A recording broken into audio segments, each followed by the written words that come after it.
reasonable service. And be not conformed to this world, but be ye transformed by the renewing of your mind, that ye may prove what is that good and acceptable and perfect will of God. So hindi na po yung perfect will of God, paano malalaman natin yung will of God, yung perfect, yung acceptable, yung good? Bago po yan,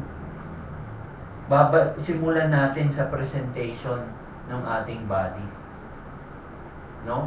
Yung pag-present ng body as living sacrifice. That dapat holy. Na itong body natin acceptable na unto God. Dito pa lang. Yun yung reasonable service natin. Pag yung susunod doon, ang isa sa resulta nun, then we may approve what is that good, acceptable, and perfect will of God. And so on and so forth, puro na to mga beseeching din, practical things na ano ni Paul, pero by Amen. puntahan po natin yung 15:9. Romans 15:9. Ano pong sabi dyan? Very short lang po yung message. And anong purpose? 15:8. Now I say that Jesus Christ was a minister of the circumcision for the truth of God, to confirm the promises made unto the fathers. Verse 9. And that the Gentiles, anong dapat po natin gawin? And that the Gentiles might glorify God. For what? For His mercy, as it is written, for this cause I will confess to thee among the Gentiles, and sing unto thy name.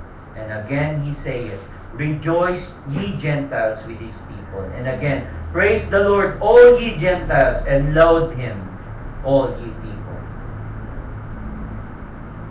Meron na tayong understanding ng mercy. Pero ito lang po ay pinatibay lang po lalo yung context po ng Romans 9, 10, 11. At ano yung connection nun sa Romans 12, 1 and 2. And then actually connected din po yan sa Ephesians 2 na nabanggit na po kanina ni Sir Eric. Ephesians 2 verse 4. But God, who is rich in mercy, for His great love, wherewith He loved us. Glory to God. Amen. Praise the Lord. Amen. Thank the Lord for His mercy. Praise God. Amen. Always thank the Lord, man. God is good. Merciful sa ating mga Gentiles. Amen, amen. Where will we be, no? Without His mercy?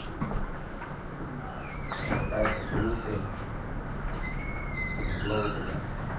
Amen.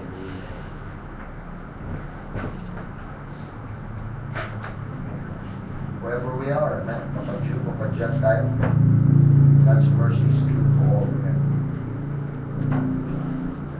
Praise the Lord. Thank you, brother. Thank you, Lord. For loving us, Panginoon. And also, let's, as we pray, let's thank God for that mercy kanina. We thank the Lord and pray kanina. I-rehearse ko yung pagmamahal ng Panginoon sa akin. By way of thank you and prayer. This time,